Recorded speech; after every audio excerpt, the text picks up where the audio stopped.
শরীরে কোনো ব্যথা হলে আমরা কি করি? একটা পেইন কিলার নিয়ে ফেলি। কোনো একটা কাজ যখন আমরা বারবার করব, তখন ওই জিনিসটার প্রতি আমরা ইউজড টু হয়ে পড়বো, একদম আসক্ত হয়ে যাব। এতে করে কি হবে? আমাদের নিজের ক্ষতিটা আমরা নিজেরা করছি, আমাদের অর্গানগুলো আমরা ড্যামেজ করছি।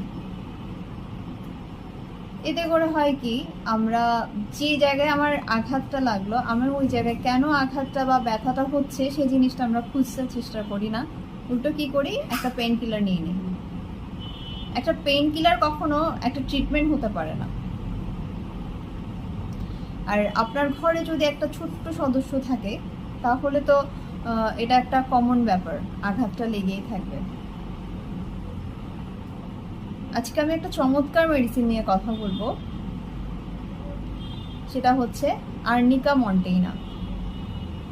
যে কোনো আঘাতে ওষুধটা ইউজ করা যায়, তবে সব আঘাতের ক্ষেত্রেই কিন্তু আর্নিকা আসবে না। তবে এটা ঠিক, সিমটম ওয়াইজ অথবা আপনি কোনো ব্যবস্থা নিতে না পারলে এই ওষুধটা আপনাকে অনেকটাই বাঁচিয়ে দেবে। নেক্সট যে মেডিসিনটা নিয়ে কথা বলবো সেটা হচ্ছে রুটা গ্র্যাভিউলেন্স। চমৎকার একটা মেডিসিন।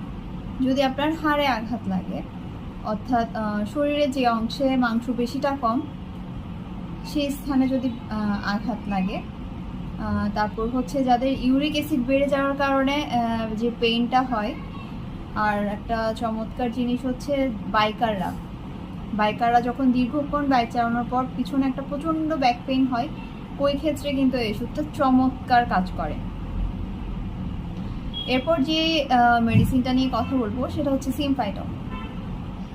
আপনার হাড়ের উপর যখন সাংঘাতিক একটা আঘাত লাগবে, মানে ফ্র্যাকচার হয়, ফ্র্যাকচারের সম্ভাবনা, ওই ক্ষেত্রে কিন্তু আপনার হাড় জোড়া লাগাতে চমৎকার একটা মেডিসিন। এছাড়া সিমটোওয়াইজ বেলাডোনা, লিডামপল, ম্যাকপস, এই ধরনের ওষুধ, আরও বেশ কিছু ওষুধ আছে। লিডামপল নিয়ে একটু বলি। কোনো পোকামাকড়, বিষাক্ত পোকামাকড় যেমন বোলতা, মৌমাছি, এগুলা কামড়ানোর পরে আপনার যে পরবর্তী যে এফেক্টটা আসবে, ওটা কিন্তু সারাতে এটা খুব দারুণ একটা মেডিসিন। এছাড়া আরও কিছু মেডিসিন আছে, helleborus, hypericum, calendula, rhus tox, ammon mur. So thanks for watching.